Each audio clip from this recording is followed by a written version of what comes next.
नमस्कार। कांग्रेस से नाता तो टूटा, परंतु 50 साल का 3 पीढ़ियों का जो संबंध था उसकी टीस आज भी है। और आज जहां गुस्सा है पार्टी के लिए, वहां दर्द भी है। और उदयपुर में जो कुछ हो रहा है उसको देख के पार्टी पे तरस भी आ रहा है।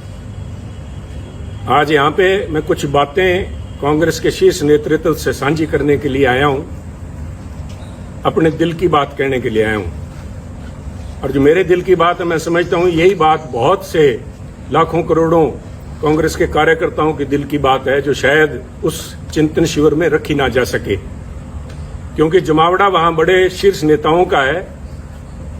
पर कितने शीर्ष नेता सिर्फ चीयर लीडर का रूप धारण करके रह जाएंगे, या कितने लोग उनमें से सच के ऊपर पहरा देंगे, कड़वी और सच्ची बात कह पाएंगे, ये तो आज और कल का दिन ही बता पाएगा। परंतु 50 साल जिस पार्टी में खून पसीना बहाया, जिसके साथ अच्छे बुरे समय में साथ रहे, उसके प्रति मेरा भी जाते जाते एक दायित्व बनता है। I would call it my parting gift to Congress party. मैं कुछ बातें साझी करना चाहता हूं, क्योंकि कल मैंने कांग्रेस के हमारे माननीय अध्यक्ष सोनिया जी का भाषण सुना। बड़ा भावुक भाषण था, और उन्होंने खास तौर पे जो बात कही कि exceptional situations need exceptional solutions. परंतु कल का जो प्रोग्राम मैंने देखा उस चिंतन शिविर का, वो मात्र एक औपचारिकता, एक फॉर्मेलिटी फुलफिल करने से ज्यादा कुछ भी नहीं था। आज समय जब है पार्टी को बचाने का, आज पार्टी का अस्तित्व जो है, party is facing existential crisis, और उस समय हम इस तरह से बिहेव कर रहे हैं जैसे राष्ट्र का दायित्व आज कांग्रेस पार्टी के कंधों पे है। कमेटियां बनाई गई हैं, 6 किस्म की कमेटियां हैं, जो कि फॉरेन पॉलिसी भारत की डिस्कस कर रही है, कोई इकोनॉमिक पॉलिसीज, आर्थिक पॉलिसीज के ऊपर डिस्कशन चल रही है, एग्रीकल्चर पॉलिसी के ऊपर डिस्कशन कर रही है। मेरा मानना है कि बिल्कुल कांग्रेस आज एक मेन अपोजिशन पार्टी है, और हमारा ये फर्ज भी बनता है कि हम इन विषयों के ऊपर हमारी एक राय हो। परंतु उससे भी ज्यादा, जैसे कहते हैं कि घर को सजाने का तस्वुर तो है बहुत, घर को सजाने का तस्वुर तो है बहुत, पहले ये तो तय हो कि घर को बचाएं कैसे। पहले ये तो हम आपस में बैठ के नाता डिस्कस कर लें। मैं अपने आप की आज भी आदत नहीं जाती, मैं आप नेताओं से, कांग्रेस जन से बात कर रहा हूं कि आप ये तो तय करेंगे कांग्रेस को बचाओगे कैसे। क्योंकि अगर बचाने की नीयत होती है और ये एक मात्र औपचारिकता ना होके चिंता, यहाँ पे ये चिंता का शिविर होना चाहिए था, ना कि चिंतन का। चिंता तो दिखाई नहीं दी। अगर चिंता होती वास्तविक में, तो वहां पे एक कमेटी, उन 6 कमेटियों के साथ कमेटी एक यूपी के ऊपर भी बनती कि उत्तर प्रदेश के अंदर कांग्रेस की ऐसी दुर्दशा क्यों हुई। 403 सीटों में से करीबन 390 सीट्स के ऊपर कांग्रेस के जो प्रत्याशी थे, उनको मात्र 2000 वोट भी नहीं आ पाए।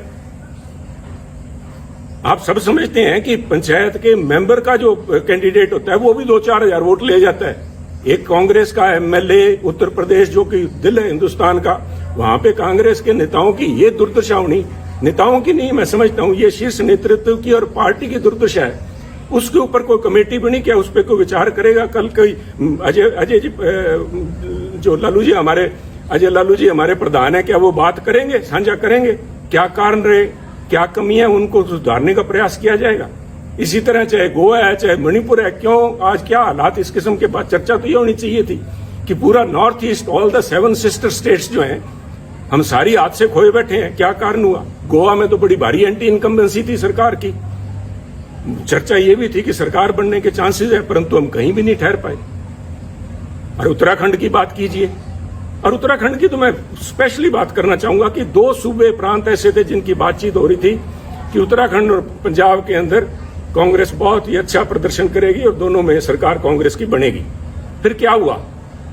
क्या कोई वहां बता पाएगा कि उत्तराखंड के जो मुख्यमंत्री के प्रत्याशी थे हमारे हरीश रावत जी, उनका एक पांव पंजाब में था, एक पांव उनका देहरादून में था इलेक्शन दिन तक। क्या वो सोच लेके आए थे? क्या सोच के साथ हरीश रावत जी को पंजाब का प्रभारी बना के भेजा गया?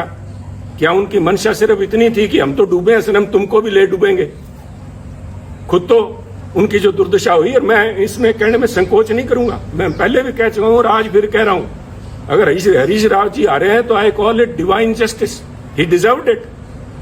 जो कांग्रेस पार्टी की दुर्दशा हुई है उसमें बहुत बड़ा रोल जो है एकमात्र इन व्यक्ति का है।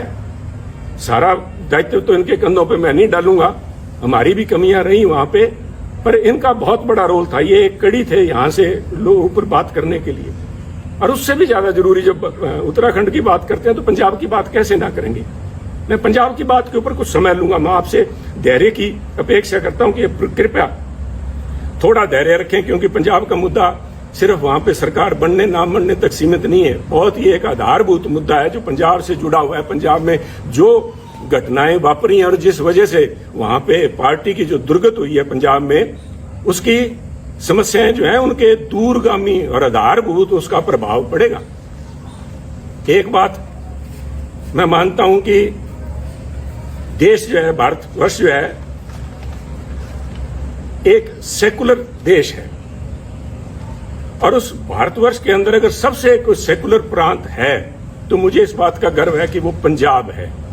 और पंजाब ने बार बार ये दर्शाया है, यहां तक कि 25,000 पंजाबियों ने कुर्बानी दे के भी, आतंकवाद के उन काले दिनों में 25,000 पंजाबियों की कुर्बानियां हुई, परंतु वहां आपसी भाईचारे और सेकुलरिज्म के ऊपर आंच भी नहीं आई।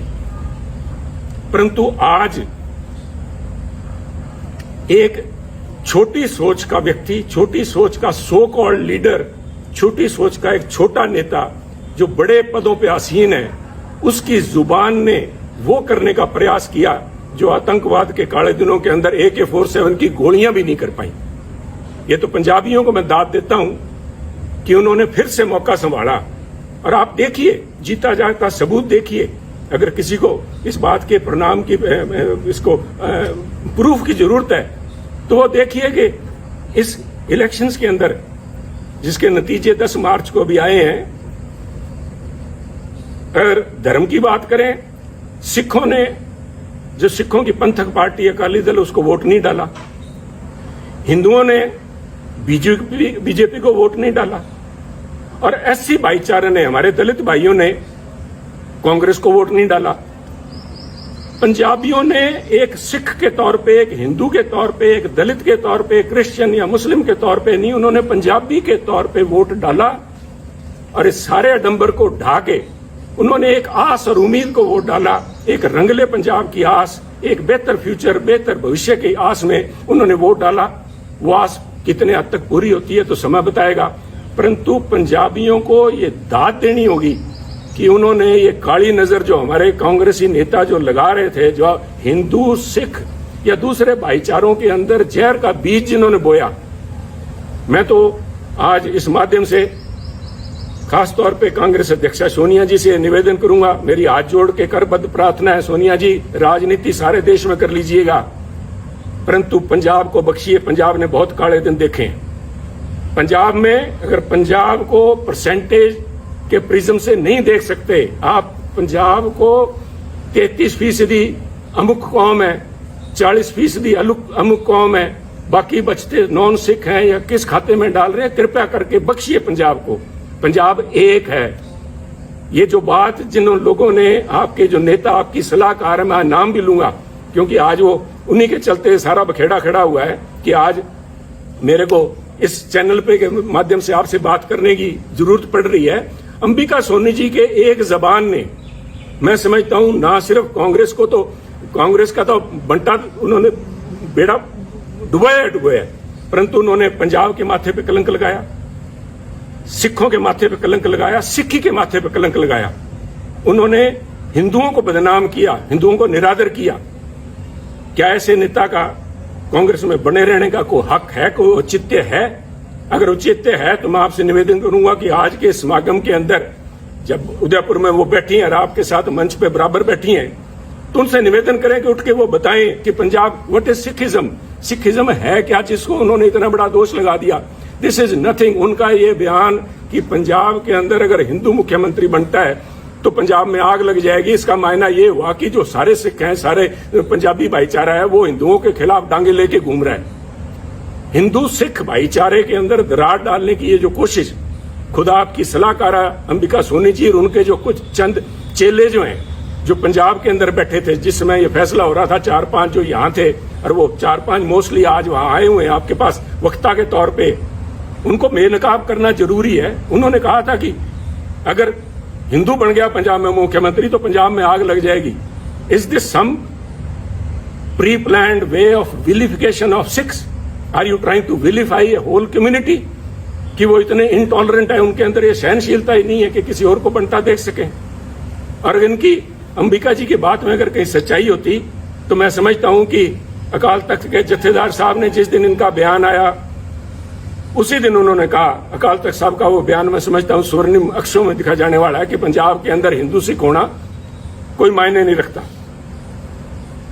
सोनिया जी, मैं आपसे निवेदन करना चाहूंगा, अकाल तख्त कोई छोटा मोटा जगह नहीं है, is a temporal seat of Sikhism. यहां पे महाराजा रणजीत सिंह भी आके पेश हुए हैं। अगर उनके हेड ग्रंथी ये बात कहते हैं, वहां के जत्थेदार साहब कहते हैं, तो ये क्या ज्यादा सिखों के बारे में या पंजाब के बारे में जानते हैं? एक ऐसा लीडर, एक तरफ हम इल्जाम लगाते हैं आम आदमी पार्टी के ऊपर कि वो पंजाब का भला नहीं कर पाएंगे क्योंकि उनकी लीडरशिप दिल्ली से चलाती है, जिनको दिल्ली के बारे में ज्ञान नहीं। मुझे आम आदमी पार्टी का तो पूरा पता नहीं, परंतु सोनिया जी, पंजाब कांग्रेस का बेड़ा गर्क दिल्ली में बैठे उन नेताओं ने किया है जिनको पंजाब का, पंजाबियत का, सिक्खी का बिल्कुल पता नहीं। सरबत दा भला गुरु महाराज का मूल मंत्र। I am not a Sikh scholar, परंतु मैं अपने आप पे गर्व है कि मैं पंजाबी हूं। मुझे इस बात का मान है कि गुरु महाराज ने जो मूल मंत्र दिया था वो था मानस की जात सब एको पहचान में, सरबत दा भला, यूनिवर्सल ब्रदरहुड। कौन सी लैंग्वेज समझाऊं मैं इनको, अंबिका जी को? कौन सी लैंग्वेज में ये बता पाएंगे, जवाब दे पाएंगे? और इनके जो पिछलगू वहां पे बैठे हैं उनसे मैं निवेदन करूंगा कि वो खड़े होकर वहां पे मंच पे बताएं कि किस वजह से पंजाब को बदनाम किया, पंजाबियों को बदनाम किया गया। और ये सोनिया जी, मैं बार बार इस बात पे जोर दे रहा हूं क्योंकि ये हमारी विचारधारा से जुड़ा हुआ मुद्दा है। इसका प्रभाव सिर्फ पंजाब तक सीमित नहीं रहेगा। ये तो आप मान के ले लीजिए कि जब तक इन लोगों से आप पीछा नहीं छुड़ाएंगे तब तक कम से कम पंजाब में कांग्रेस के पांव नहीं लग पाएंगे। ये आप एक मेरी भविष्यवाणी लिख लीजिए, चाहे नोट कर लीजिए मेरी तरफ से। परंतु ये मसला पंजाब तक सीमित नहीं रहेगा। This itself shows fundamental problem which is Congress is facing today. आप अपनी चाल ही भूल गए। आप अपने आप को, आप पे इल्जाम लगते हैं कांग्रेस पार्टी के ऊपर सूडो सेकुलरिज्म के, कभी सॉफ्ट हिंदुत्व के, और कभी इस किस्म के बयान आ जाते हैं जिनको कुछ लोग कहेंगे मेजोरिटेरियन एक्सट्रीम लिए बैठे हैं आप। इन बातों का आपके ऊपर जो प्रभाव पड़ेगा वो मैं समझता हूं।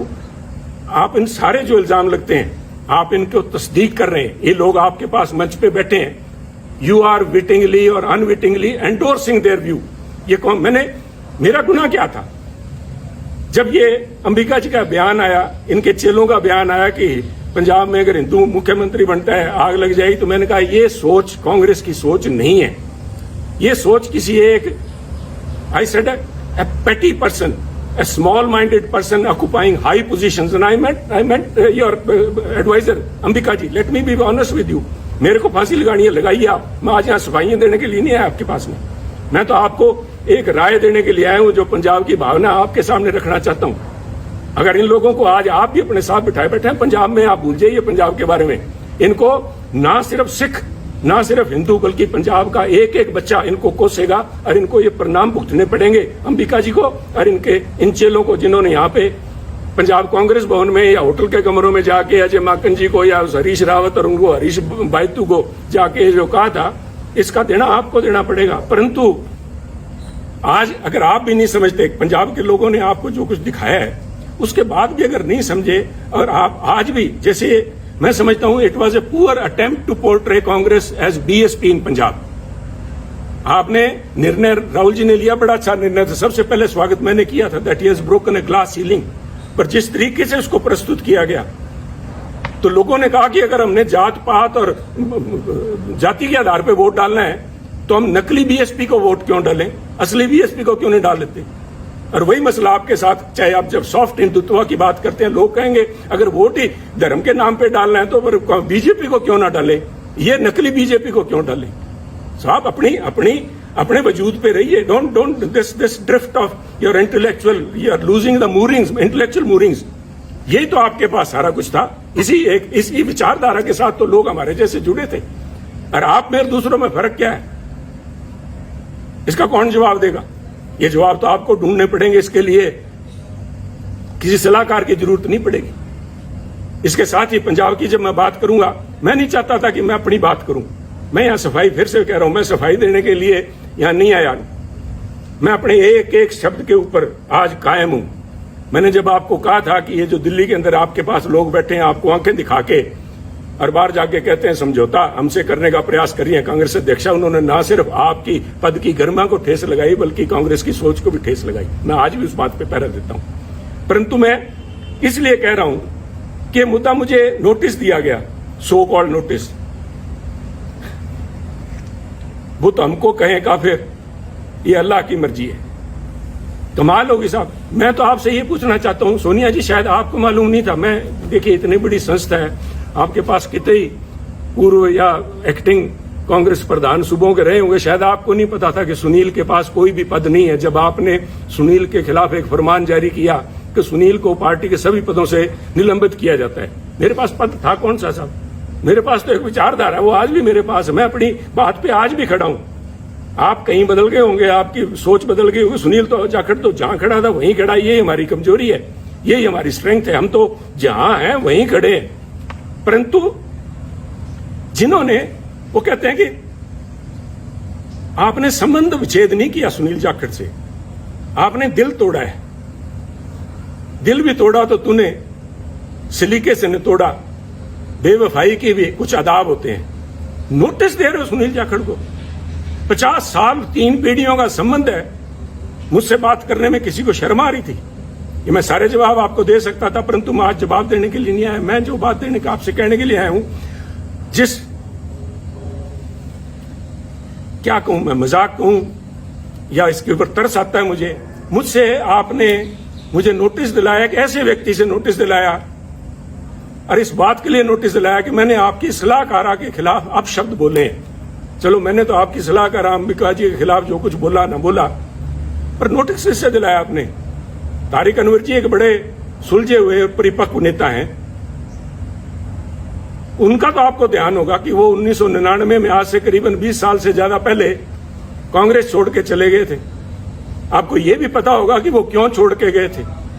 वो ये कह के छोड़ के गए थे कि सोनिया गांधी एक विदेशी महिला है, और विदेशी महिला अगर इंडियन नेशनल कांग्रेस की अध्यक्षा बनती हैं तो मैं उसे कदापि सहन नहीं कर सकता। और यही तारिक अनवर साहब, संगवा साहब और पवार साहब के जाके इन्होंने सरकार अपनी पार्टी बनाई थी। आप भूल गए क्या? कोई आपको बताने वाली, ये सलाहकार आपकी बताने वाली थी नहीं क्या? और ये क्या बताएंगी साहब? वो कहते नहीं, यहां तो हर शाख पे उल्लू बैठा है। इन श्रीमती जी की, अंबिका सोनी जी की बताऊं मैं आपको। आप उनसे, हमें जिसके ऊपर मैंने इल्जाम लगाए, मैं आपके माध्यम से, सोनिया जी, मैं आपको, क्योंकि आप बड़े हैं, आप अध्यक्ष हैं, आपके माध्यम से एक स्पीकर के तौर पे मैं आपके माध्यम से कांग्रेस जनों से बात कर रहा हूं कि जिस व्यक्ति पे मैंने आरोप लगाए हो, क्या वो मेरे खिलाफ अनुशासन कमेटी में बैठ सकती है जज बन के? कहते वही कातिल, वही शाहिद और वही मुंसिफ ठहरे। वही कातिल, वही शाहिद और वही मुंसिफ ठहरे। ऐ खुदा, मैं अपने कत्ल का दावा करूं किस पे? मैं किसको जाके कहूं ये बात? ये मेरे पे फैसला करेगी। 1977 में कहां थी जब इमरजेंसी के बाद सोनिया जी परछाया छोड़ गया था कांग्रेसियों का? जो लोग थे, इन किस्म के जो वक्ती लोग थे, these are fair weather friends, they are fair weather warriors. Indira ji की चहेती थी ये, संजय जी के साथ ही मिलकर काम करती थी, इसलिए इंदिरा जी का इनके तरफ बड़ा मान सत्कार था। और उस मान सत्कार का नतीजा इसी अंबिका सोनी जी ने यह दिया कि 1977 में जब उनको अपने साथियों की जरूरत थी तो अंबिका जी सबसे पहले उस डूबते जहाज से छलांग मार के गई थी। जहाज से डूबने वालों को क्या कहते हैं मैं नहीं इस चक्कर में पड़ूंगा। और ना सिर्फ छलांग लगा के गई, ना सिर्फ उन्होंने यहां से कांग्रेस उर्स से चंडीगढ़ से इलेक्शन लड़ा जगन्नाथ कौशल जी के खिलाफ, कांग्रेस के प्रत्याशी के खिलाफ। इन्होंने मेरठ में जाके 84 में फिर महसीना को दुबई जी बैठी होंगी, मैंने देखा नहीं कल प्रोग्राम में उनको। मैं अल्लाह ताला से यही दुआ करता हूं कि उनकी सेहत कायम रहे, वो यहां हो। उनसे पूछिएगा कि इन अंबिका सोनी जी ने इंदिरा जी के खिलाफ क्या क्या अभद्र भाषा इस्तेमाल की थी। आप बड़े दिल के नेता हैं राहुल जी, और आप भूल जाएंगे सोनिया जी, हम नहीं भूलते, हम तो गांठ बांध के बैठे हैं। और ऐसे लोगों को बेनकाब करना पड़ेगा। जब मैं ये बातें कर रहा हूं, जो मेरा ये किस्सा है, this is a case study in itself, the way Punjab issue has been handled from the very beginning. छोड़िए सुनील को उतारा गया जुलाई 2021 के अंदर ये कह के कि सुनील जाखड़ मुख्यमंत्री कैप्टन अमरिंदर सिंह जी के साथ मिलकर काम करता, उनका बहुत नजदीकी है, मिले हुए दोनों। नए कांग्रेस प्रधान को बनाया गया और उसके बाद जुलाई 21 को नए कांग्रेस के प्रधान नवजोत सिंह सिद्धू जी बनते हैं। और उसके बाद 6 महीने तक सारी एआईसीसी, सारी कांग्रेस इसी बात को लगी रही कि पहले मुख्यमंत्री कैप्टन अमरिंदर सिंह जी, उसके बाद में चरणजीत चन्नी, इन दोनों को आपस में कैसे इकट्ठा बिठाया जाए, कैसे पीसीसी प्रधान और मुख्यमंत्री मिलकर काम करें। व्हाट वाज इट, क्या था ये? क्या आप इसी एक बात पे, किसी एक बात पे खड़े हैं क्या? कोई स्टैंड है पार्टी का? और ये जो डिस्टेबलाइज करने की प्रयास किया गया, जिनको ये मैं जिनकी बात कर रहा हूं, डिवाइन जस्टिस की, रावत साहब को भेजा इसलिए गया था कि कैप्टन अमरिंदर सिंह व सिटिंग प्रिटी, उनको डिस्टेबलाइज किया जाए।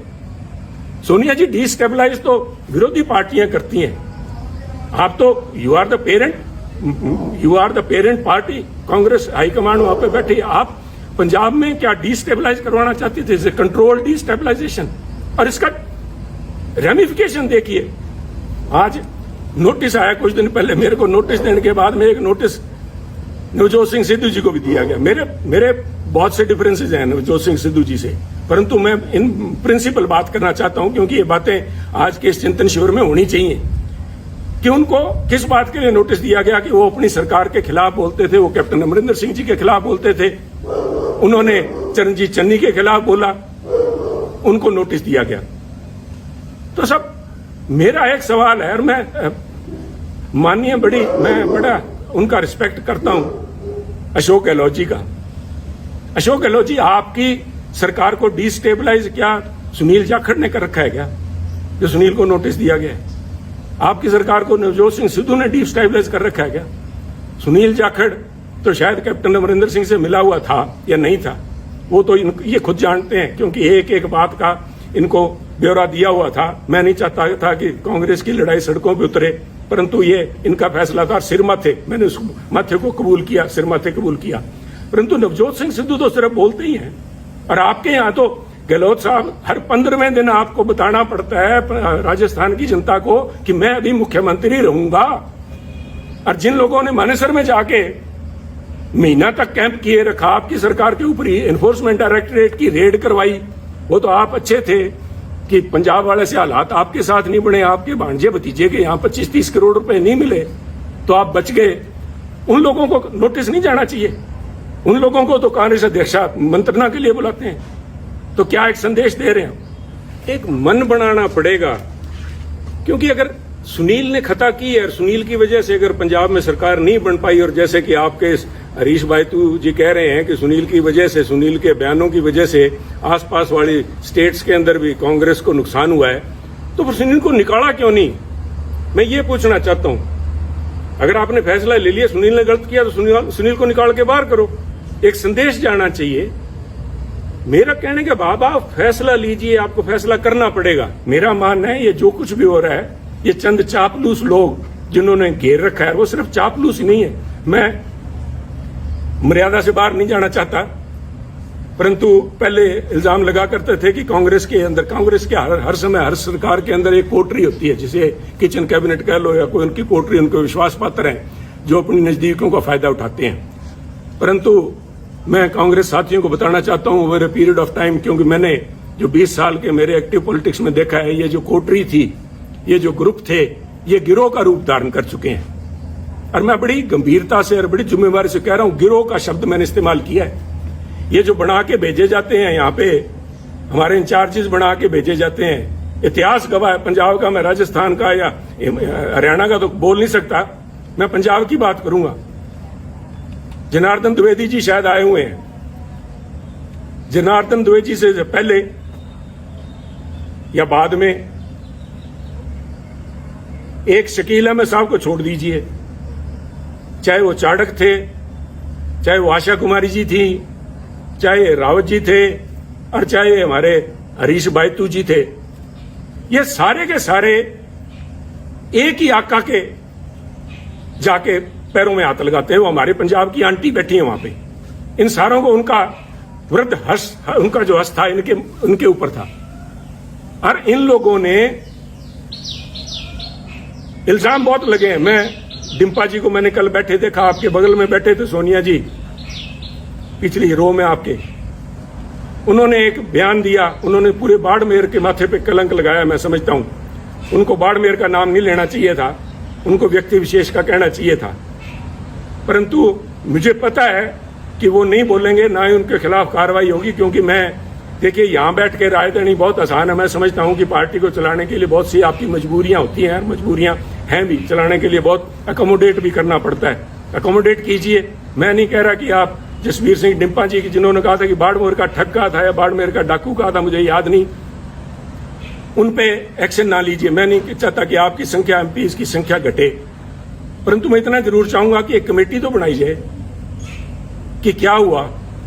These so called incharges, AICC incharge of Punjab Congress have not been less than, वो अमेरिकन एक फ्रेज बनी है, कारपेट बैगर्स। वो बेसिकली ग्लोरीफाइड ठग थे, जिन्होंने अमेरिका में जाके, जो उन दिनों में सिविल वॉर के बाद लूट खसोट जो हुई है, इस किस्म का यहां पंजाब के अंदर माहौल रहा है। इन लोगों को नोटिस ना दे के आप नोटिस सुनील जाखड़ को दे रहे हो। कोई इल्जाम तो बताओ सुनील जाखड़ को। सुनील जाखड़ ने तो, वो कहते हैं ना, हमारे बागड़ी में कहावत है कि सुनील जाखड़ ने तो आंख में सुरमा डालने का प्रयास किया था, और आपके लोगों ने जाके वहां पे आपको बताया सुनील जाखड़ कांग्रेस की आंख फोड़ रहा है। तो ये निर्णय तो आपको लेने पड़ेंगे। सोनिया जी, मेरे से, राहुल जी से मेरा ये निवेदन है कि हो सकता है आने वाले उत्तराधिकारी वही होंगे, और वो चाहे मेरी किसी से बने ना बने, मुझे लोग गलत कहेंगे, कांग्रेस पार्टी आपके, राहुल जी और आपके नाम के गांधी परिवार के बिना नहीं चल पाएगी। 60 बन जाएंगी, 60 नहीं तो कम से कम हर एक सूबे में अपनी अलग कांग्रेस होगी। आपका होना जरूरी है, आप लोगों का इस पार्टी का एक सशक्त अपोजिशन के लिए होना जरूरी है। परंतु ये तब तक ही जरूरी है कि आप अपने अच्छे बुरे को पहचाने। ये प्रशांत किशोर जी नहीं बता पाएंगे आपको, कोई आप वो सुनील कानूनगोलो है उसको वो नहीं बता पाएगा।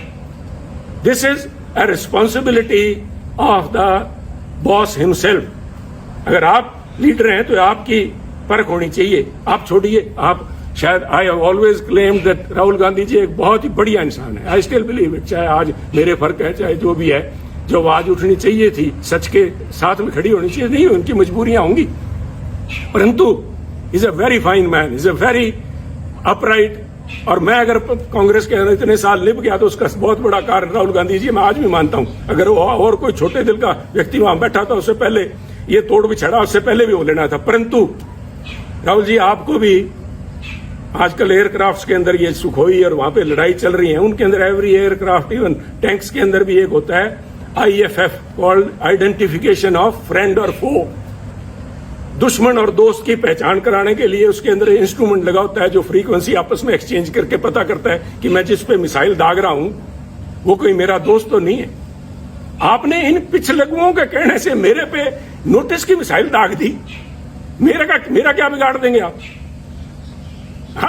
पर आपने अगर पार्टी चलानी है तो ये आपको फैसले लेने पड़ेंगे, ये कमान अपने हाथ में लेनी पड़ेगी। ऐसे चापलूस लोगों से, इन बेगैरत लोग हैं। मैंने वहां पे एक बड़ी नेता को गिड़गिड़ाते देखा है कि मेरे को टिकटों की उसमें कमेटी के अंदर रहने दिया जाए। राहुल जी ने मना कर दिया था, शी हैज वेस्टेड इंटरेस्ट। उसके बावजूद वो गिड़गिड़ा के, उनके लिए बहुत बड़ी बात है। परंतु इन चापलूस और बेगैरत लोगों के बीच में रह के मैं समझता हूं हमारी जो कांग्रेस की नेतृत्व है वो गैरतमंद लोगों से बात करना और उनके सलीके को भूल गए हैं। परंतु ये आपको मुबारक हो, ये चापलूस आपको मुबारक हो। एक आखिरी बात कहना चाहूंगा, फैसला लीजिए। फैसले आपने लिए हैं, अच्छे लिए हैं, बुरे लिए हैं, समय बताएगा, फैसले तो लिए हैं। और मेरे फैसले के अंदर जो बात मैं खास तौर पे आखिर में आपसे कहना चाहता हूं, Sunil Jakhat's case, from notification to your recommendation of the disciplinary committee till the time you have finally asked Sunil to be removed from all positions, it shows what is basically ailing Congress party. आप भी फैसला नहीं ले पाए. ये क्या फैसला था? सुनील से पद ले लिए. क्या पद ले लिए? सुनील के पास कौन से पद थे जो आपने ले लिए? It is because आज भी either you lack conviction or you have doubt whether these allegations are true or not. पर मिसाइल तो छोड़ दी, अब ये तो वापस नहीं आएगी. आपने तो मिसाइल दाग दी. सुनील का तो आपने कर दिया कुंडा. सुनील की गैरत, सुनील का ऑनर, उसके लिए बहुत बड़ी बात है. और जिस दिन आपने नोटिस भेज दिया, मेरा तो आपसे उसी दिन संबंध विच्छेद हो गया. परंतु 50 साल आड़े आते हैं बीच में, इसलिए मैं आपसे संबोधित हूं कि ये कमान अपने हाथ में लीजिए. दोस्त और दुश्मन को पहचानिए. दोस्त दुश्मन नहीं पहचान सकते, कम से कम एसेट और लायबिलिटी तो पहचान लीजिए. एसेट कौन है, लायबिलिटी कौन है? ये लोग आपको कहेंगे कि पंजाब में हमने एक नेशनल एसेट क्रिएट किया. अगर वो एसेट है तो उस एसेट को क्यों नहीं पंजाब कांग्रेस का प्रधान बनाया? क्यों नहीं उसको यूपी में ले गए? हमारे यहाँ तो 17 फरवरी को पंजाब के अंदर इलेक्शन कैंपेन खत्म हो गया था. अगर आपने वाकई जात पात के नाम पे वोट मांगने का ठान ही लिया था पंजाब में, तो यूपी में क्यों नहीं लेके गए मायावती जी को काउंटर कराने के लिए? ये already has become an embarrassment.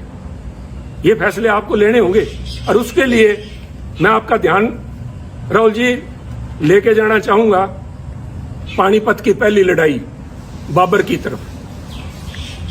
Babar ने पहली दफा हाथी देखे जब वो पानीपत आया, और एक हाथी को मंगवा के उसने सवारी करने की इच्छा जताई. तो हाथी उनके सामने पेश जब किया गया बाबर के सामने, और हाथी के ऊपर बैठा जब बाबर, तो उसने बैठ के अपने सेनापति से कहा, इसके जानवर की लगाम मुझे थमाओ.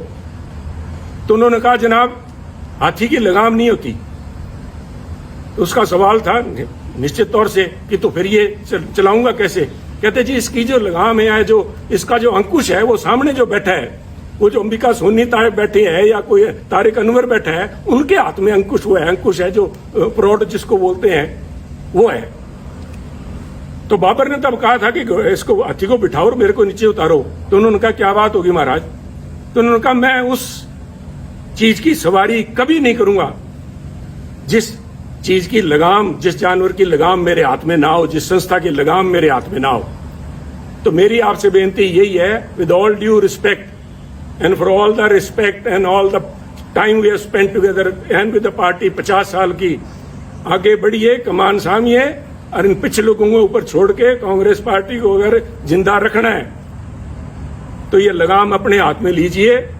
वरना इस किस्म के जो चिंतन शिविर हैं, इसी प्रशांत किशोर ने आपको कहा था, यूपी में आपको लेके गए थे, कैंपेन का नाम था खाट पे चर्चा. आज कांग्रेस पार्टी खटिया पे नजर आ रही है. अगर आज समय रहते नहीं संभले, वक्त की फिक्र करना दा क़यामत आने वाली है, तेरा जिक्र भी ना होगा दास्तानों में. तो इसलिए शुभकामनाओं के साथ, चाहे आज मैं समझता हूं कि this is my parting gift, my last words spoken to the Congressman, but मैं इस विश्वास के साथ कह रहा हूं कि कोई ना कोई, मैंने आज भड़ास निकालने के लिए नहीं, आप में कमियां निकालने के लिए नहीं, उन बातों को उजागर किया है जिनके ऊपर चिंतन भी नहीं, चिंता करने का विषय है. आज आपका भी इम्तिहान है, और वो जो 450 सो कॉल्ड सीनियर लीडरशिप बैठी है, आज मैं देखना चाहूंगा कि कितने लोग खड़े होकर सच्चाई पे पहरा देते हैं. कितने लोग खड़े होकर कहेंगे कि वो 5-4 जो पंजाब वाले आए हुए हैं जिन्होंने आग लगाने की बात की थी, उनको बाहर निकाला जाए हॉल से. उनको तो आपने स्पीकर बना रखा है, वो तो आज यहाँ पे आपके वर्कर्स को एड्रेस करेंगे.